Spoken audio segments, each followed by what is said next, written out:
ആരാധിതാ he ശീലേന പ്രയഗ്നൈശ്ചോപസേവിതാഹ രാജാന സംപ്രസീദന്തി പ്രകുപ്യന്തി വിപര്യയേ.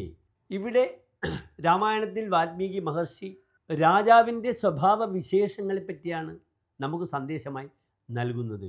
അനുകൂലമായ ആചരണം കൊണ്ട് ആരാധിക്കപ്പെടുകയും പ്രയത്നപൂർവം സേവിക്കുകയും ചെയ്യുമ്പോൾ രാജാവ് ആ വ്യക്തിയിൽ പ്രസാദിക്കുന്നു.